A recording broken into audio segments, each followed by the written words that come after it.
Hello बच्चों, भौतिक विज्ञान के channel vibrant physics bye Ashutosh Gupta में आपका स्वागत। आज हम क्लास 12 की भौतिक विज्ञान के छठे अध्याय का 7वां लेक्चर लेकर हाजिर हुए हैं।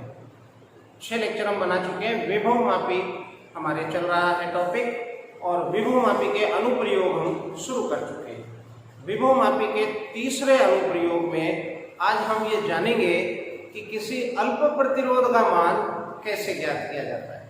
विभव मापी एक इस प्रकार की युक्ति है जो विभव का मापन करती है, अर्थात किसी सेल के विद्युत वाहक बल को नाप सकती है तथा प्रतिरोध के सिरों पर विभवांतर को नाप सकती है। लेकिन आज हम इसका उपयोग कुछ इस प्रकार से करेंगे कि ये किसी अल्प प्रतिरोध को भी माप सके। विभव मापी के बारे में आप जानते हैं, पिछले लेक्चर आपने 2-3 देखे हैं जिसमें हमने विभव मापी को डिटेल में समझा है। विभव मापी में एक 10 मीटर लंबा तार होता है और इसमें 2 प्रकार के परिपथ हम जोड़ते हैं, एक प्राथमिक परिपथ और एक द्वितीयक परिपथ। प्राथमिक परिपथ एक स्थायी परिपथ होता है और जो अज्ञात राशि ज्ञात करनी है उससे संबंधित युक्ति को हम द्वितीयक परिपथ में जोड़ते हैं। तो हम सीधे चले इसके परिपथ संरचना पर। परिपथ संरचना किस प्रकार से होगी ये मैंने यहाँ लिख कर रखा है, लेकिन आपको मैं समझा दूं। प्राथमिक परिपथ स्थायी परिपथ है, इसलिए हमेशा की तरह उसी प्रकार से हम इसको संयोजित करेंगे जैसे करते आए हैं। प्राथमिक परिपथ में विभव मापी के तार AB के सिरे A से एक बैटरी EP जिसका विद्युत वाहक बल है के धनात्मक सिरे को जोड़ते हैं, इसलिए बिंदु A उच्च विभव का सिरा कहलाता है। विभव मापी का उच्च विभव का सिरा ये बिंदु A है। इसके ऋणात्मक सिरे को एक धारा नियंत्रक से और धारा नियंत्रक को एक कुंजी K1 से जोड़कर उसका दूसरा सिरा तार AB के सिरे B से जोड़ देते हैं। तो ये इसका प्राथमिक परिपथ पूर्ण हो गया। अब हमें चूंकि अल्प प्रतिरोध ज्ञात करना है और मान लेता हूं वो एक अल्प प्रतिरोध ये है, ये एक अल्प प्रतिरोध है जिसे हमने नाम स्मॉल r दिया है। इस अल्प प्रतिरोध का मान ज्ञात करना है। अल्प प्रतिरोध को हमने विभव मापी के द्वितीयक परिपथ में जोड़ा है, लेकिन अल्प प्रतिरोध जोड़ने के साथ हम एक अल्प प्रतिरोध ये अज्ञात प्रतिरोध है और हम इसके साथ एक ज्ञात प्रतिरोध और लेते हैं, कैपिटल R इसको नाम दिया है। ये ज्ञात प्रतिरोध है, ये अज्ञात प्रतिरोध है। अज्ञात प्रतिरोध को हमने नाम स्मॉल r दिया है ताकि अलग से इसकी पहचान बनी रहे, इससे अलग रहे। हालांकि अज्ञात प्रतिरोध के स्थान पर हम दूसरा नाम ले सकते थे, स्मॉल r हम आंतरिक प्रतिरोध के लिए काम में लेते हैं, लेकिन आप ध्यान रखें यहाँ अल्प प्रतिरोध है। तो हम करते क्या है, जिस अल्प प्रतिरोध का मान हमें ज्ञात करना होता है उसे एक ज्ञात प्रतिरोध के साथ श्रेणी क्रम में पहले जोड़ते हैं। उसे हम ज्ञात प्रतिरोध के साथ श्रेणी क्रम में जोड़कर इस अल्प प्रतिरोध को एक धारा प्रदान करते हैं, और धारा प्रदान करने के लिए इसके साथ एक पूरा सेट जो धारा प्रदान करेगा क्या है, बैटरी, धारा नियंत्रक, कुंजी।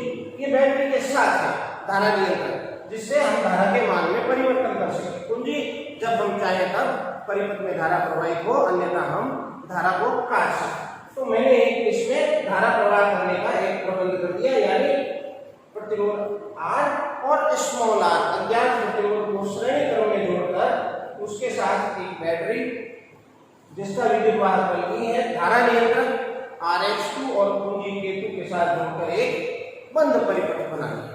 अब मैंने ऐसा क्यों किया?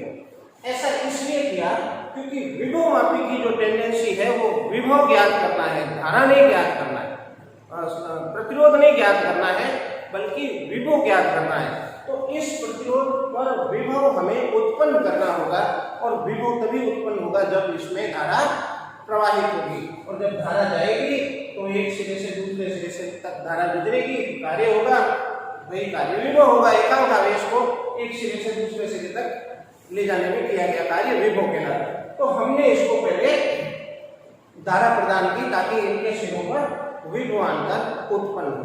अब इसको हम विभव मापी के द्वितीयक परिपथ के रूप में जोड़ते हैं। कैसे जोड़ते हैं, यहाँ थोड़ा सा आपको ध्यान रखना है। अब ये प्रतिरोध कैपिटल आर है, इस प्रतिरोध का ये सिरा पॉजिटिव से जुड़ा है, इसलिए इस प्रतिरोध का, ज्ञात प्रतिरोध का ये सिरा उच्च विभव का सिरा है और ये सिरा निम्न विभव का सिरा है, क्योंकि ये नेगेटिव से जुड़ा है। तो इसके इस सिरे को दिखाओ चाहे इसको दिखाओ, हम कह देंगे ये सिरा उच्च विभव का है या ये भी उच्च विभव का है, क्योंकि बाकी का ये कनेक्शन वायर है जो कि नगण्य प्रतिरोध का होता है। तो ये उच्च विभव का सिरा ये है और निम्न विभव का सिरा ये है कैपिटल आर। अब आ जाओ स्मॉल आर। तो स्मॉल आर का उच्च विभव का सिरा ये और स्मॉल आर का निम्न विभव का सिरा ये। तो यहाँ थोड़ा मैंने दूर हट के दिखाया है, बाकी का कनेक्शन वायर मानेंगे जिनका प्रतिरोध नगण्य है या नहीं। अब संयोजन कैसे करते हैं, तो इसमें आपको 3 बातें ध्यान रखनी है। पहली बात यह है कि प्रतिरोध R के उच्च विभव के सिरे को विभव मापी के उच्च विभव के सिरे से जोड़ते हैं। तो मैं यहाँ पर सीधे सीधे इसको ऐसे जोड़ देता हूं। ये जुड़ गया आपके प्रतिरोध R का उच्च विभव का सिरा विभव मापी के उच्च विभव के सिरे से। अब प्रतिरोध R के निम्न विभव के सिरे पर आए, तो प्रतिरोध R के निम्न विभव के सिरे को एक द्विमार्गी कुंजी, जो हमने पिछले प्रयोग में आपको समझाया था कि कुंजी द्विमार्गी है जिसमें 3 टर्मिनल होते हैं। 3 टर्मिनल होते हैं और यहाँ पर अगर कुंजी लगा देते हैं तो 1 और 2 का कनेक्शन हो जाता है, और यहाँ कुंजी लगा देते हैं तो 2 और 3 का कनेक्शन हो जाता है। यहाँ कुंजी लगाने की व्यवस्था होती है, स्विच है। कुंजी लगाने का मतलब यहाँ 1 और 2 के बीच स्विच ऑन हो गया। तो प्रतिरोध R के निम्न विभव के सिरे को हम कहाँ जोड़ते हैं, सीधे एक द्विमार्गी कुंजी के टर्मिनल 1 से संयोजित कर देते हैं। ये 1 से मैंने जोड़ दिया। बस चित्र बनाते समय थोड़ा सा ध्यान रखें, स्पष्ट रहे, जोड़ दें। दूसरा, प्रतिरोध R के निम्न विभव के सिरे को टर्मिनल 3 से जोड़ते हैं, द्विमार्गी कुंजी के टर्मिनल 3 से जोड़ते हैं। तो ये मैं टर्मिनल 3 से जोड़ देता हूं। क्या किया मैंने, 3 बातें मैंने बताई, ध्यान रखनी है। पहली बात, ज्ञात प्रतिरोध कैपिटल R के उच्च विभव के सिरे को विभव मापी के उच्च विभव के सिरे से, पहली बात। दूसरी बात, प्रतिरोध R के निम्न विभव के सिरे को एक द्विमार्गी कुंजी के टर्मिनल 1 से और स्मॉल r के निम्न विभव के सिरे को एक द्विमार्गी कुंजी के टर्मिनल 3 से जोड़ते हैं। ये आपको ध्यान रखना है। इस बिंदु को मैं प्रतिरोध R का निम्न विभव का सिरा कह रहा हूं, हालांकि मैं इस बिंदु को प्रतिरोध स्मॉल r यानी अज्ञात प्रतिरोध के उच्च विभव का सिरा भी कह सकता हूं। तो कहीं ऐसा लिखा हो सकता है। बाकी आपको पता है इसमें परिपथ में धारा नियंत्रक धारा मापी लाना होता है, तो टर्मिनल 2 के साथ एक गैल्वेनोमीटर यानी धारा मापी जोड़ते हैं, जो ये पता करेगी कि परिपथ में धारा है या नहीं। और इस प्रकार धारा मापी से हम एक विसर्ग की कुंडी जोड़ते हैं जो तार AB पर खिसकाई जा सकती है। ये रही विसर्ग की कुंडी जो तार AB पर खिसकाई जा सकती है। इस प्रकार का ये इसका परिपथ संयोजन है। अब मैं परिपथ संयोजन आपको पढ़ के सुना दूं, मैंने पहले से लिख रखा है, ये लिखना पड़ेगा आपको थ्योरी में। परिपथ संयोजन में विभव मापी के प्राथमिक परिपथ में एक शेल के धनात्मक सिरे को तार AB के सिरे A से और ऋणात्मक सिरे को धारा नियंत्रक में कुंजी से जोड़कर सिरे B से जोड़ते हैं। तो ये इसकी प्राथमिक परिपथ की संरचना है। अब आते हैं द्वितीयक परिपथ पर। द्वितीयक परिपथ में एक ज्ञात अल्प प्रतिरोध जिसका मान हमें ज्ञात करना है, प्रतिरोध स्मॉल r इसको नाम दिया है, वो एक ज्ञात प्रतिरोध कैपिटल R ज्ञात प्रतिरोध के साथ श्रेणी क्रम में जोड़कर, ये श्रेणी क्रम में दोनों जोड़कर एक शेल E' धारा नियंत्रक RH2 व कुंजी K2 के साथ श्रेणी क्रम में जोड़कर एक परिपथ पूर्ण करते हैं। तो ये परिपथ हमने पहले पूर्ण कर लिया। फिर प्रतिरोध R के, यहाँ 3 बातें ध्यान रखिए। प्रतिरोध R के उच्च विभव के सिरे, प्रतिरोध R के उच्च विभव के सिरे कहाँ जोड़ेंगे, विभव मापी के उच्च विभव के सिरे A से जोड़ते हैं। पहली बात। दूसरी बात, प्रतिरोध R के निम्न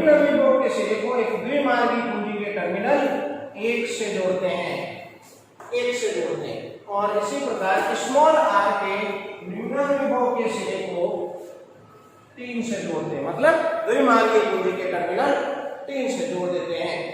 फिर टर्मिनल 2 से क्या करेंगे, टर्मिनल 2 से एक धारामापी यानी गैल्वेनोमीटर और विसर्पी कुंजी जो कि J को जोड़ते हैं, जो तार AB पर खिसकाई जा सकती है। तो ये इसकी परिपथ संरचना है जो आप नोट कर ले, मैं इसको साफ कर देता हूं। बच्चों आगे चले, अब इसकी क्रियाविधि क्या है, उस क्रियाविधि को हम समझते हैं। क्रियाविधि किस प्रकार से हम अल्प प्रतिरोध का मान ज्ञात करेंगे, ये हम यहां देखने वाले हैं। विभवमापी का किस प्रकार से उपयोग हो कि प्रतिरोध ज्ञात हो जाए। तो सर्वप्रथम परिपथ पूर्ण करते हैं। परिपथ पूर्ण करने के लिए हम कुंजी केबल को लगाते हैं। अब कुंजी केबल को लगाते ही इस परिपथ में धारा प्रवाह प्रारंभ हो गया और तार AB पर ये सेल विभव पतन करने लगे, इस तार पर विभवपात होने लगे यानी वोल्टेज उत्पन्न होने लगे। इसी के साथ हम कुंजी K2 को लगाते हैं। जैसे ही कुंजी K2 लगाते हैं, इस परिपथ में धारा प्रवाह प्रारंभ हो जाता है। ये धारा प्रवाह इधर से प्रारंभ हो गया और इसमें जा रहा है। अब धारा प्रवाह प्रारंभ हो गया तो इसके सिरों पर भी विभवांतर उत्पन्न हो रहा है, इसके सिरों पर भी विभवांतर उत्पन्न हो रहा है, या तो इन दोनों के सिरों पर विभवांतर उत्पन्न हो रहा है और विभवमापी इसी विभवांतर को मापने वाला है। इसी विभवांतर को विभवमापी मापेगा। अब क्या करेंगे कि सर्वप्रथम हम टर्मिनल 1 और 2 के मध्य कुंजी लगाएंगे। इस तरह से कुंजी 1 और 2 के बीच लगाएंगे। जैसे कुंजी 1 और 2 के बीच लगाएंगे, आप देखें कि विभवमापी प्रतिरोध R से कनेक्टेड है। यहां से धारा यूं और यूं इस तरह से गैल्वेनोमीटर में गई। हालांकि धारा ये पूरी गई इसमें, लेकिन ये विभवमापी से कनेक्टेड नहीं है, इसलिए परिपथ में विभवमापी के द्वितीयक परिपथ में नहीं है। बच्चों मैं यहां लिख दूं सर्वप्रथम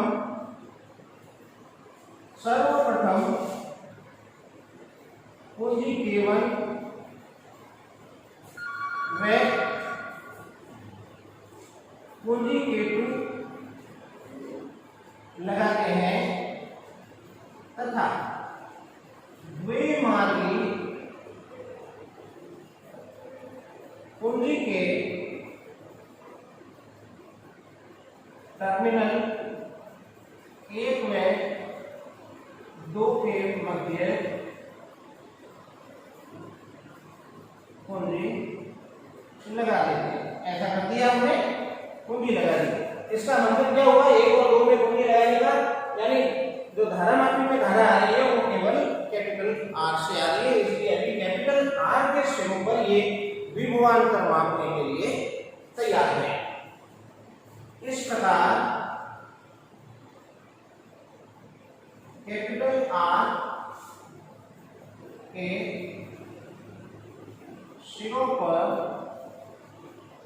विभवांतर के लिए संतुलन लंबाई ज्ञात की जा सकती है,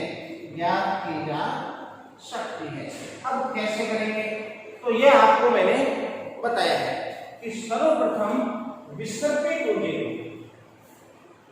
विभवमापी के तार AB के बिंदु A पर स्पर्श कराकर धारामापी में विक्षेप देते हैं और किसी एक दिशा में धारामापी में विक्षेप आएगा, चाहे विक्षेप इस दिशा में आए या विक्षेप इस दिशा में आए, यानी दाएं आए या बाएं आए, और उसी के साथ हम विसर्पी कुंजी को B पर भी स्पर्श करा के धारामापी में विक्षेप देते।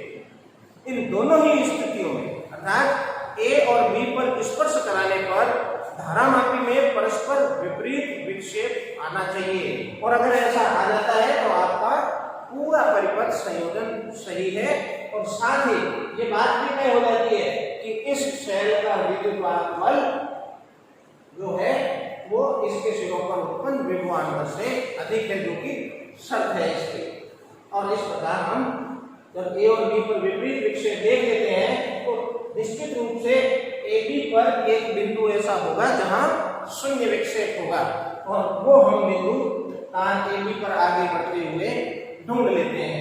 और मान लिया कि किसी बिंदु सी पर जो कि ए से एल सेंटीमीटर या L1 सेंटीमीटर की दूरी पर है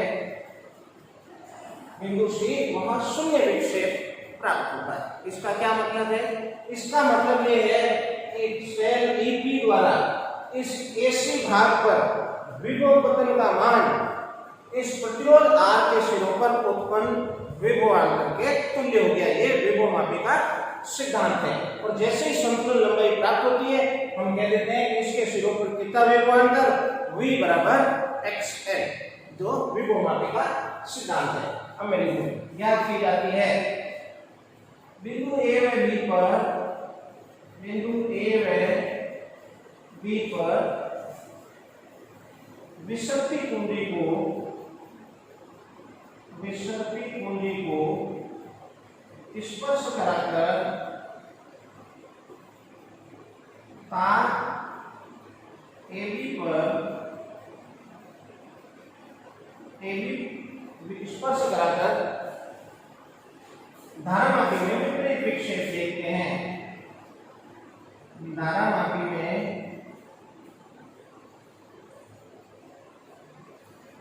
विपरीत विक्षेप देखते हैं तथा AB पर वह बिंदु C ज्ञात करते हैं जहां धारामापी में शून्य विक्षेप प्राप्त हो, यानी संतुलन लंबाई प्राप्त करते हैं। माना संतुलन लंबाई L1 सेंटीमीटर है, अतः विभवमापी का सिद्धांत क्या कहेगा? अतः विभवमापी के सिद्धांत से, तो विभवमापी का सिद्धांत तो ये कह रहा है कि चाहे सेल का विद्युत वाहक बल हो E या प्रतिरोध के सिरों पर विभवांतर हो V, वो होगा X into L, विभव प्रवणता इंटू संतुलित लंबाई। तो यहाँ तो विभव है इसके सिरों पर, तो R के सिरों पर विभवांतर कितना उत्पन्न हुआ? मैंने मान लिया इसको V1, तो यहाँ मैं लिखूं V1 बराबर X into L1, XL1 प्राप्त हुआ। अब चूंकि हम V का मान ओम के नियम से जानते हैं, प्रतिरोध R है और इस प्रतिरोध में धारा I कितनी आई? मान लिया कि इस प्रतिरोध में धारा कैपिटल I है, तो इस प्रतिरोध के सिरों पर विभवांतर कितना उत्पन्न होगा? तो मैं लिखूंगा, यहाँ नोट करें जिससे मैं इसको साफ कर सकूं, इसको मैं बचा के रखूं ताकि आगे भी काम आ जाएगा। तो क्या होगा बच्चों? V1 बराबर XL1 आया, परंतु ओम के नियम से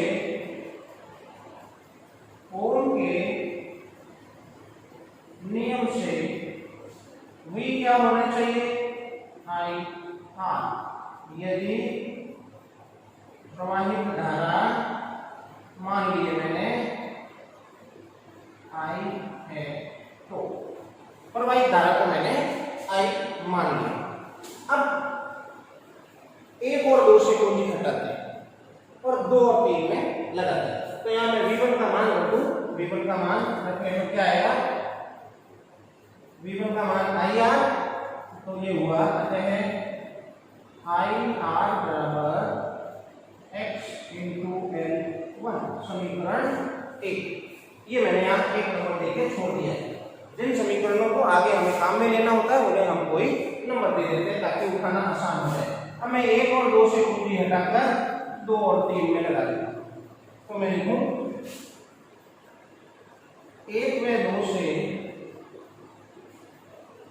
कुंजी निकाल कर निकालकर 2 व 3 के मध्य कुंजी लगाते हैं तथा पुनः संतुलित लंबाई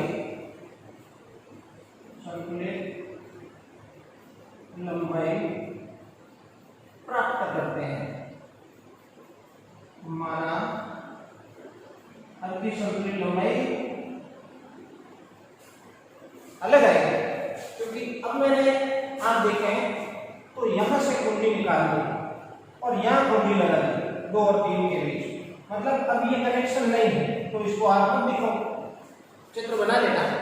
यहां से नहीं है तो 1 मिनट के लिए मैंने हटा दी। तो अब इसमें देखें आप धारा न्यू जाके गैल्वेनोमीटर से मिश्र की कुंडी में होती हुई तार AB पर संतुलित होने के लिए तैयार है। तो इसका मतलब अब ये विभवमापी प्रतिरोध कैपिटल R जो कि ज्ञात है और अज्ञात प्रतिरोध अल्प प्रतिरोध स्मॉल r, इन दोनों के सिरों पर उत्पन्न विभवांतर से कनेक्टेड है। ये सिरा इससे और ये दूसरा सिरा इससे कनेक्टेड है मिश्र की कुंडी से। तो अब इसके सिरों पर निश्चित रूप से अधिक विभव उत्पन्न होगा, क्योंकि प्रतिरोध बढ़ गया और प्रतिरोध बढ़ जाएगा तो V बराबर I R, R बढ़ गया तो V बढ़ गया, यानी विभव बढ़ गया, तो इसलिए संतुलित लंबाई थोड़ी अधिक आएगी। तो मैं पुनः वही नियम लगाता हूँ, A और B को स्पर्श करूं और विपरीत विक्षेप देकर संतुलित लंबाई प्राप्त करूं। अब यहाँ ये ध्यान रखना है कि एक बार आप प्रयोग शुरू करने के बाद धारा नियंत्रक की स्थिति को बदल नहीं सकते। क्यों नहीं बदल सकते? क्योंकि यहाँ पर विभव प्रवणता x निश्चित मान हो गई है, जिसमें हमने x काम में लिया, आगे भी वही लेंगे और इसको भी आप नहीं बदले। क्यों नहीं बदले? क्योंकि इसको बदलते ही ये धारा बदल जाएगी। अभी मैंने धारा I ली है, फिर अगर मैंने इसको बदल दिया ये धारा भी बदल जाएगी, तो फिर दूसरा I लेना पड़ेगा।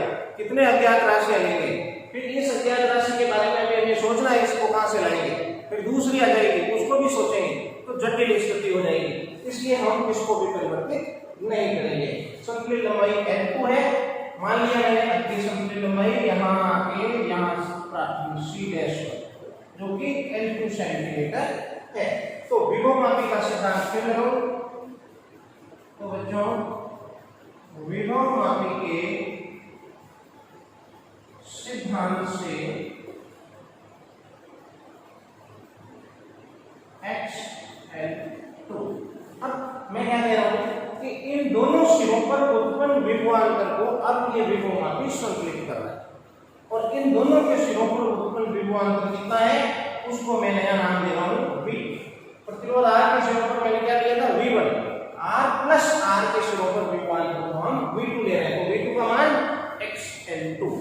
ओम के नियम से फिर मैं यहाँ ओम का नियम लगा दूं, तो ओम के नियम से हम जानते हैं V बराबर I R। अब I आप देखें वही रहेगी, हमने ये चेंज नहीं किया, इसलिए धारा वही रहेगी I, और R क्या है, R और R श्रेणी क्रम में है, इसलिए इनका तुल्य प्रतिरोध क्या होगा, R प्लस R। श्रेणी क्रम में प्रतिरोधों का संयोजन R बराबर R1 प्लस R2 है, तो मैं इसको लिखूंगा R प्लस R, और इस V2 का मान यहाँ रखने पर क्या बनेगा, अतः I R plus small r equal to XL2। इसे मैं समीकरण नंबर 2 दे देता हूं। अब आप समीकरण 1 और 2 को गौर से देखें। यहाँ एक दिक्कत है कि I हमें ज्ञात नहीं है, तो इसमें भी आई है, इसमें भी आई है। विभव प्रवणता भी हमने ज्ञात नहीं करी है। विभव प्रवणता ज्ञात करने के लिए हमें मानकीकरण करना होता है, जो आपने पहले सीखा, लेकिन यहाँ हमने ज्ञात नहीं किया है। तो अभी हम इन दोनों समीकरणों को इस तरह से काम में लेंगे कि इनकी जरूरत ही नहीं पड़ेगी। कैसे काम में लेंगे, सोचे, समीकरण 2 में समीकरण 1 का भाग लगा दो, तो I भी कैंसिल हो जाएगा और X भी कैंसिल हो जाएगा। तो यही करने जा रहा हूँ, क्योंकि मेरा उद्देश्य, हमारा उद्देश्य सिर्फ स्मॉल r ज्ञात करना है, बाकी हमें कोई मात्राखोरी नहीं करनी। आप नोट करें, मैं इसे साफ कर रहा हूँ, मैं साफ कर रहा हूँ। तो मैं लिखूं समीकरण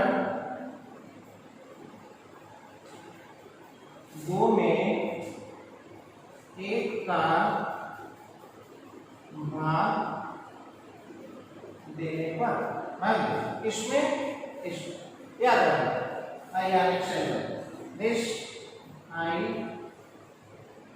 आर प्लस आर और इधर है एक्स एल टू। अब इसमें भाग लगा रहा हूं मैं आई आर का और इधर भाग लगा रहा हूं एक्स एल वन का। बच्चों अब इसकी भी जरूरत नहीं। अब आप देखें तो I से I cancel and x to x cancel and remaining part is capital R plus small r by capital R equal to L2 by L1। अब आप इनको अलग अलग कर दें। इसको मैं ऐसे लिख सकता हूँ R by R plus small r by R। तो मैं लिख रहा हूँ capital R by capital R plus small r by capital R। अब लेस से पहले क्या करो वापस ए आ जाएगा यानी ये सही है equal to L2 by L1। अब R बाई R कर दिया एक हो गया। हमें याद रखना इस स्मॉल r को याद करना है। सारी हम बात थोड़ी है अर्थात जो सारा हम काम कर रहे हैं वो स्मॉल r याद करने के लिए कर रहे हैं। R कर दिया एक आया एक का उधर पक्षाघात कर दिया तो ये हो गया small r by capital R equal to L2 by L1 minus 1। और अब आप r का इधर पक्षांतरण कर दो तो स्मॉल r बराबर ये आ गया कैपिटल R इधर। और बच्चों इसको आप ऐसे में लिख सकते हैं इस तरह से L1 equal to L2 minus L1। ये फाइनल फॉर्मूला है और स्मॉल r यानी अज्ञात प्रतिरोध ज्ञात करने के लिए। अब ये तो प्रैक्टिकल जब आप करेंगे तो वहां इसको सिद्धांत में लिखना होगा। प्रैक्टिकल जब करते हैं तो प्रैक्टिकल में हम 6 बिंदु लिखते हैं। ये आपका प्रायोगिक कार्य है जिसमें उद्देश्य होता है वो दिया जाता है। पहला पॉइंट चित्र होता है, दूसरा ही सिद्धांत होता है। उस सिद्धांत में हम ये लिखते हैं और तीसरा पॉइंट आपकी परिपथ संरचना होती है, चौथा गणना, पांचवा परिणाम और छठा बिंदु सावधानियां। इनके लिए बोर्ड ने अंक निर्धारित किए हुए हैं। अब आप केवल इस फाइनल सूत्र को देखें क्योंकि हम ये काम में लेंगे। तो यहाँ हमें अज्ञात प्रतिरोध ज्ञात करने के लिए क्या क्या चाहिए? L1, L2 और R चाहिए। 3 भौतिक राशियों के मान चाहिए। तो प्रतिरोध R हमने पहले से ज्ञात लिया है और L1 और L2 संतुलित लंबाइयां हैं। अब जब आप इस प्रकार की परिपथ संरचना करेंगे तो हमें ध्यान रखना होगा कि L1 और L2 क्या। तो L1 है R के लिए संतुलित लंबाई और L2 है इस capital R plus small r के लिए संतुलित लंबाई। तो हम प्रयोग करेंगे फास्ट फॉरवर्ड।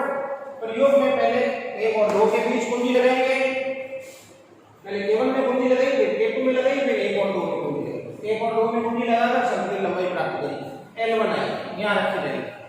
1 और 2 से कुंजी लगाई, 2 और 3 में कुंजी लगाएंगे, 2 और 3 में कुंजी लगाकर पुनः संतुलित लंबाई प्राप्त करेंगे और वो L2 और यहाँ जो ज्ञात प्रतिरोध दिया है इसका मान हम यहाँ रख देंगे। इस प्रकार गणना करके R का मान हम ज्ञात कर सकते हैं। लेकिन हमारे सिलेबस में प्रैक्टिकल में इस प्रयोग की जो ये स्मॉल r ज्ञात करने के ये जो तरीका है इसे हम 6 बार दोहरा।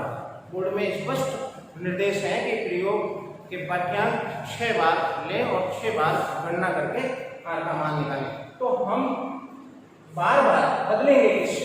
अब हम धारा नियंत्रक RH2 को काम करेंगे। धारा नियंत्रक को थोड़ा सा बदलेंगे, थोड़ा सा बदलते यहाँ धारा बदल जाएगी। यहाँ धारा बदलते इसमें और इसके सिरों पर विभवांतर जो उत्पन्न होगा वो बदल जाएगा और विभवांतर बदल जाएगा तो L1 L2 बदल जाएगा क्योंकि इसी विभवांतर को ये धारा वापस संतुलित करेगा तो फिर L1 L2 बदलेगी। हालांकि R का मान वही रखा है। तो धारा नियंत्रक को थोड़ा परिवर्तित करके हम प्रयोग को बार बार दोहराते हैं और इस प्रकार बार बार दोहराकर हम अज्ञात प्रतिरोध का मान ज्ञात करते हैं। क्योंकि हो सकता है पहली बार ज्ञात करने में थोड़ी सी त्रुटि रही हो जो कि संभव होती ही है और उस त्रुटि को दूर करने का आपने समझा उपाय है। बार बार पाठ्यांक को लिया जाए, रीडिंग ली जाए और फिर उसका औसत प्राप्त किया जाए। आप इसे नोट करें, मैं लिखता हूँ आगे।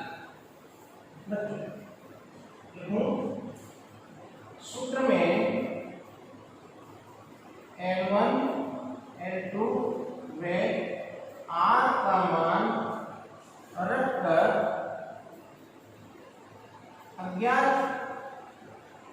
अल्प प्रतिरोध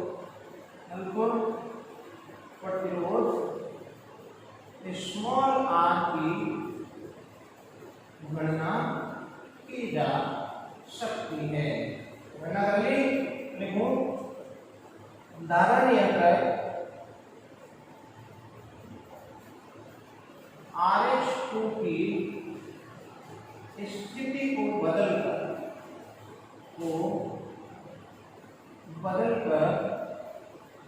प्रयोग को बार बार दोहराते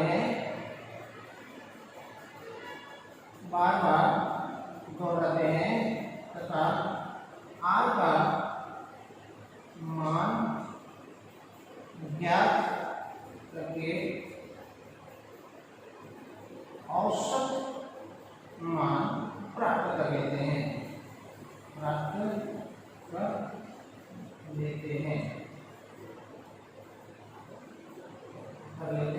यही अल्प प्रतिरोध का फाइनल आंसर होता है, यानी मान, जिसे आप नोट। तो ये आपने आज विभवमापी का तीसरा अनुप्रयोग सीखा। हमने 2 विभवमापी के अनुप्रयोग पहले सीख चुके थे, आज का था ये तीसरा। 2 और है इसके अनुप्रयोग जो हम आने वाली क्लास में सीखेंगे। चलिए बच्चों, एक आंकिक प्रश्न पर विचार करते हैं जो आपकी पाठ्य पुस्तक के अंदर अभ्यास प्रश्न में दिया गया है। 10 न्यूमेरिकल हैं, जिसमें से मैं 5वें आंकिक प्रश्न पर आपको विचार करवा रहा हूं। यहाँ हमें विभवमापी के बारे में और समझने का जो है हमें मौका मिलेगा, हम और विभवमापी को समझ पाएंगे। तो प्रश्न क्या कह रहा है? प्रश्न कह रहा है एक विभवमापी के तार की लंबाई L है, जो इस कैपिटल A और B तार है उसकी लंबाई इन्होंने L बताई है, 10 मीटर नहीं कहा है। जैसा कि हम जानते हैं विभवमापी के तार की लंबाई 10 मीटर 20 मीटर कुछ भी ली जा सकती है, इन्होंने नहीं बताया। तथा इसके प्राथमिक परिपथ में एक 2.5 वोल्ट की बैटरी और 10 ओम के प्रतिरोध को श्रेणी क्रम में जोड़ा गया है। तो यहाँ जो प्राथमिक परिपथ में बैटरी जुड़ी है, इसका विद्युत वाहक बल बताया है 2.5 वोल्ट, और इसके साथ एक प्रतिरोध जुड़ा है जिसका मान बताया है 10 ओम, और इसको मैं R' लिख देता हूँ। यहाँ धारा नियंत्रक जोड़ते हैं हम, और धारा नियंत्रक का मान अज्ञात होता है, तो उन्हें डायरेक्ट दे दिया। 10 ओम का प्रतिरोध श्रेणी क्रम में जोड़ा गया है। 1 वोल्ट विद्युत वाहक बल के लिए संतुलित लंबाई L/2 प्राप्त होती है। अब द्वितीयक परिपथ में 1 वोल्ट विद्युत वाहक बल का एक सेल लगा है, इसके लिए धारामापी से संतुलित लंबाई प्राप्त करते हैं, और ये संतुलित लंबाई ये कह रहा है L/2 पर प्राप्त होती है। ये जानकारी हमें दी है। तो पूछा गया है यदि प्राथमिक परिपथ में लगे प्रतिरोध को दुगना कर दिया जाए, इसको 10 को 20 ओम कर दिया जाए, तो संतुलित लंबाई का मान क्या है? तो क्या संतुलित लंबाई बदलेगी? क्योंकि ये जब हम बदल देंगे तो विभव प्रवणता x बदल जाएगी, और विभव प्रवणता जब बदलेगी तो संतुलित लंबाई भी बदलेगी, क्योंकि v बराबर xl है। x बदलेगा तो l बदलेगा, क्योंकि वोल्टेज तो उतना ही रहेगा। इसलिए अब हम इसको समझने की कोशिश करें कि हमें देखना है विभव प्रवणता हम बदल रहे हैं। तो सबसे पहले हम देखेंगे अभी विभव प्रवणता कितनी है। हम इस वीडियो को 2 भागों में है, इस न्यूमेरिकल को 2 भागों में करेंगे। एक जानकारी जो हमें ये दी है, उसके बाद हम दूसरी वाली लेंगे कि प्रतिरोध को दुगना कर दें। अब आप देखें कि 1 वोल्ट विद्युत वाहक बल के लिए संतुलित लंबाई L/2 प्राप्त होती है। तो प्रश्नानुसार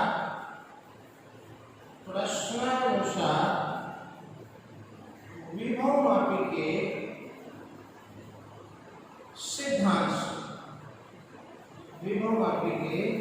सिद्धांत, तो विभवमापी का सिद्धांत ये कह रहा है कि E के लिए हमने संतुलित करे तो E बराबर XL, तो ये हो गया E बराबर X × L।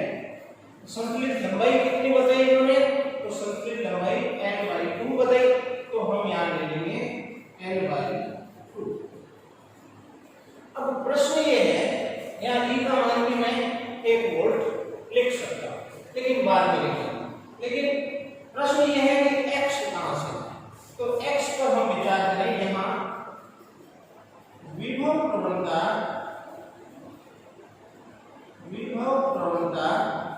x बराबर क्या होता है, याद करें आप, x बराबर क्या होता है, आपको ध्यान है v ab by l या ap by l। अब यहां v क्या है, ir by l, ab के ऊपर जो विभव पतन हो रहा है, तो यहां जो r लिया है वो भी किसका है, ab का है, तो मैं लिख दूं r ab। अब ध्यान रखिए ये r ab भी हमें ज्ञात नहीं, साथ ही धारा भी हमें ज्ञात नहीं है। तो यहाँ धारा कितनी है, तो मैं यहाँ लिख दूं धारा कितनी है, निकाल लें। अपन ने जब सिद्धांत पढ़ा था तो उस समय ये सारी कवायद हमने करी थी। तो धारा थी EP by R plus R dash plus R, ये धारा थी। अब यहाँ R क्या था, तार AB का प्रतिरोध, R dash क्या था, धारा नियंत्रक का प्रतिरोध, और स्मॉल r क्या था, आंतरिक प्रतिरोध।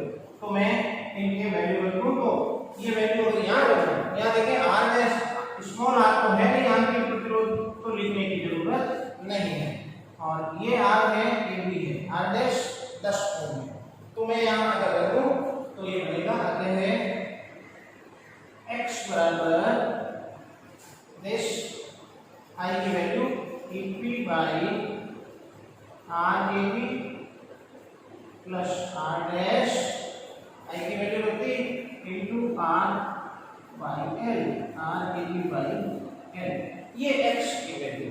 अब आप यहाँ आराम से समझ लें कि ये EP है, ये AB का प्रतिरोध है, ये जो 10 ओम का प्रतिरोध लगाया है धारा नियंत्रक का प्रतिरोध हमने कहा था, और ये R बाई L, ये विभव प्रवणता जब हमने सीखी थी वहां ये फॉर्मूला हमने सीखा है। और इसलिए आप चाहें तो इसको डायरेक्ट इसी सूत्र से शुरू कर सकते हैं, यहां से इतना लिखने की जरूरत नहीं, ये लिखने की जरूरत नहीं है, ये सिर्फ आपको समझाने के लिए है, आप इसका डायरेक्ट उपयोग करें। और मैं ये x की वैल्यू यहां रख दूं, तो होगा क्या, आते हैं E बराबर x, इस value EP by R AB plus R dash into R AB by L, ये मैंने x की वैल्यू रख दी इंटू L by 2, तो ये हो गया इंटू L by 2, ये रूप ले चुकी। अब आप यहाँ वैल्यू रख दो। अब वैल्यू E की वैल्यू क्या है, 1 वोल्ट, तो मैंने रख दिया यहाँ 1। EP की वैल्यू कितनी है, 2.5। RAB की वैल्यू कितनी है, ज्ञात नहीं। R डैश की वैल्यू कितनी है, 10 ओम, वैल्यू रख दी मैंने। और RAB की वैल्यू कितनी है, 10 ohm, and L to L cancel, तो ये अपॉन 2। इस प्रकार हमें ये मान प्राप्त हो गया। अब हम इसका क्रॉस मल्टीप्लाई कर लेंगे, पहले काट लें आप, तो ये मैं क्रॉस मल्टीप्लाई कर रहा हूं, 2RAB प्लस RAB की वैल्यू 10 नहीं है, यानी यहाँ RAB ही रहेगा, ये थोड़ा ध्यान रखें, सावधानी बस ऐसा आप कर सकते हैं। R की वैल्यू तो क्या नाम है, धारा नियंत्रक का प्रतिरोध था वो दिया हुआ है, तो RAB प्लस 10 क्रॉस मल्टीप्लाई, तो ये 2.5 RAB। अब आप इसको खोलें, तो 2RAB plus 20 equal to 2.5 RAB। और बच्चों मैं इसका इधर प्रसारण कर दूं, तो क्या होगा, 2.5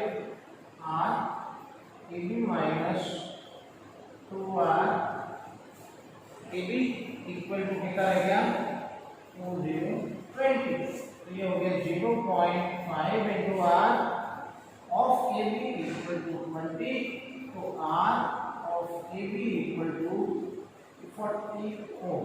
ये हमें इस प्रतिरोध प्रतिरोध का मान एबी तार का प्रतिरोध का मान ज्ञात हो गया जो अज्ञात है। तो अभी तक हमने पहली स्थिति को पार किया है। अब आते हैं, ये कह रहा है यदि प्राथमिक परिपथ में लगे प्रतिरोध को दुगना कर दिया जाए तो संतुलित लंबाई आपको ज्ञात करनी है। तो मैं लिखूं कि प्रश्नानुसार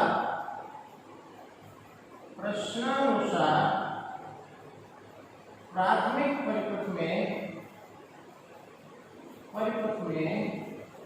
R डैश को कितना करना है, 20 ओम करना है, दुगना करना है।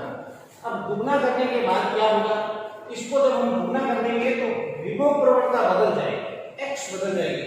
अब ये x के लिए हमने फिर से सूत्र लगाया, तो संतुलित लंबाई कितनी प्राप्त होगी, परिपथ में दुगना 20 ओम करने पर मान लेता हूं मैं संतुलित लंबाई आ जाएगी, संतुलित लंबाई L डैश प्राप्त होती है। अतः विभव मापी के सिद्धांत से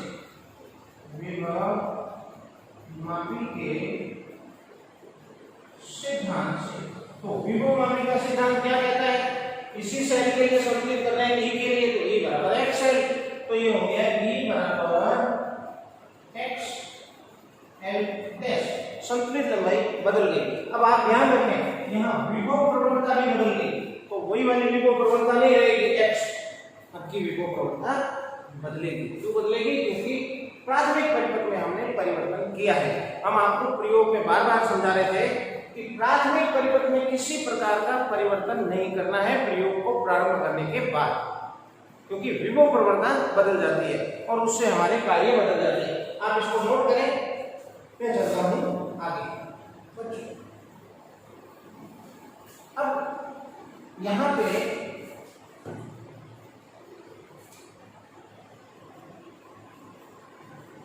यहां x बदल जाएगा, तो x डैश क्या होगा, मैं लिखूं E बराबर x, सूत्र यही रहेगा लेकिन R डैश बदल जाएगा, तो EP by RAB plus R dash into RAB by L। ये तो मैंने x की वैल्यू रखी जो कि बदल चुका है, और संतुलित लंबाई जो है L डैश है जो कि हमें ज्ञात करनी है। बच्चों अब मैं मान रखता हूं, तो E का मान तो एक ही है, 1 वोल्ट के लिए संतुलित कर रहे हैं। EP का मान हमने बदला नहीं, 2.5। RAB का मान अब ज्ञात हो गया, जो पहले ज्ञात नहीं था, कितना 40 ओम, तो ये मैंने 40 लिख दिया, प्लस R डैश ये 10 ओम की जगह बदल के हम इसको 20 ओम कर रहे हैं, तो 20 इंटू RAB फिर हमें ज्ञात हो गया 20, और संतुलित लंबाई ये तार की टोटल लंबाई है जो L के फॉर्म में है, और इंटू L डैश, इसी का मान हमें ज्ञात करना है। तो 1 बराबर ये हो गया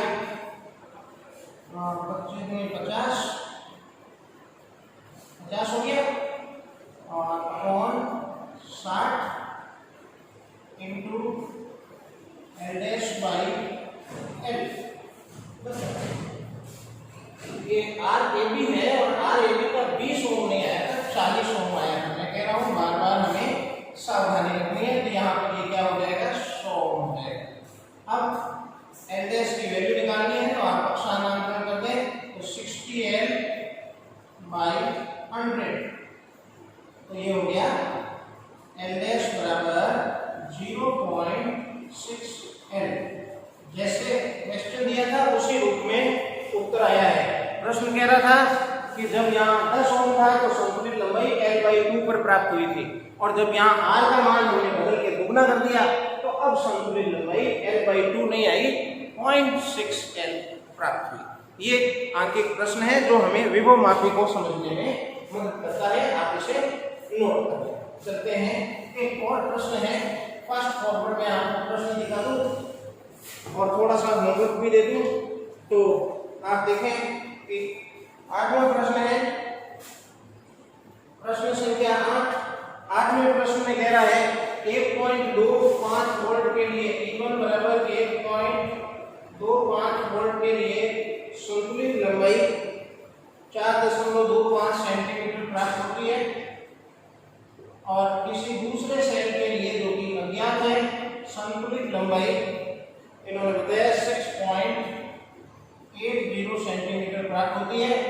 आप E2 की वैल्यू यानी दूसरे सेल का विद्युत वाहक बल ज्ञात करें। और हम जानते हैं, तुलना जब हमने करी थी, हम जानते हैं E1 by E2 equal to L1 by L2।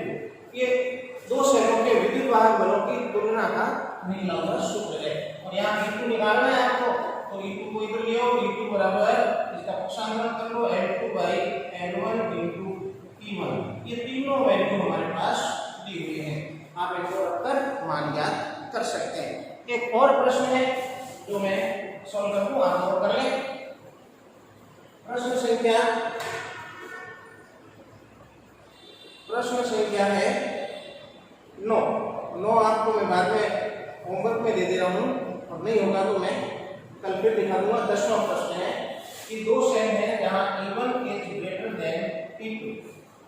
अब लिखा है दोनों सेलों को श्रेणी क्रम में जोड़ने पर संतुलित लंबाई 60 सेंटीमीटर प्राप्त होती है। श्रेणी क्रम में दोनों को जोड़ दिए, दो सेलों को। अब यहाँ दो सेल लगे हुए, एक सेल है E1 और दूसरा सेल है यहाँ E2। और इस प्रकार टोटल संतुलित टोटल विद्युत वाहक बल हो गया E1 प्लस E2। सेलों का संयोजन करने में हमने सीखा है विद्युत वाहक बल प्लस हो जाता है। तो लिखा है E1 प्लस E2 के लिए संतुलित लंबाई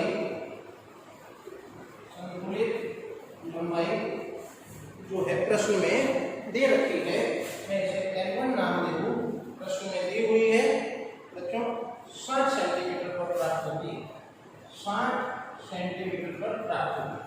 अब ये कह रहा है कि E2 को बदल दो, E2 की ध्रुवता बदल दो, और E2 की जब ध्रुवता बदल देंगे तो माइनस इधर आ जाएगा, तो ये E1 तुल्य विद्युत वाहक बल E1 माइनस E2 हो जाएगा, जो कि आप समझ में इस टॉपिक में पढ़ चुके हैं। E1 माइनस E2 के लिए संतुलित लंबाई L2 जो है 20 सेंटीमीटर प्राप्त होती है, प्रश्न में दिया है। तो सेलों के विद्युत वाहक बलों का अनुपात क्या है।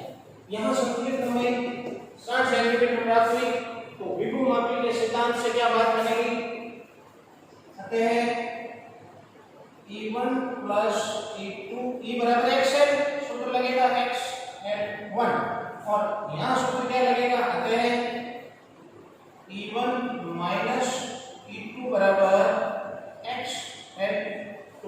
अब इन दोनों समीकरणों को मैं भाग लगा देता हूँ, तो मैं लिखूं समीकरण 1 में 2 से भाग दे देते हैं, तो E1 plus E2 by E1 minus E2, और इसमें भाग लगाया तो हो गया x L1 by x L2, x cancel हो गया। अब इसको सिंपल आपको सॉल्व करना है, आपने निकाल लिया होगा, मैं मिटा रहा हूं इसको बच्चों। तो ये हो गया E1 plus E2 by E1 minus E2 equal to, इसकी वैल्यू 60 दी हुई है, इसकी वैल्यू 20 दी है, 20 × 60 यानी 3 आया। अब क्रॉस मल्टीप्लाई करके निकालना है। ये हो गया आपके 3E1 minus 3E2 equal to E1 plus E2। अब E1 को इधर ले आओ, तो माइनस हो गया, तो क्या बना 2E1 इक्वल टू, ये इधर गया प्लस हो गया 4E2। अब आपको E1 बाई E2 निकालना है, तो E1 by E2 equal to, E2 नीचे गया 4 के नीचे 2 आ गया, 4/2 यानी 2/1 means E1 is to E2 equal to 2:1। तो यहाँ आपको मैंने आज कुछ आंकिक प्रश्न भी 3 दिखाए हैं, तो जब आंकिक प्रश्न हम कर रहे होंगे तो इनको ड्रॉप कर देंगे, थोड़ी मदद मिल जाएगी। तो आज इतना ही, पढ़ते रहिए और वीडियो को शेयर भी करते रहें, सब्सक्राइब भी करें जो बच्चे नए देख रहे हैं, और आपको पसंद आ रहा है तो आप इसको लाइक कमेंट भी करें ताकि मुझे भी पता चलता रहे। आज इतना ही, मिलते हैं अगले वीडियो में। Thank you.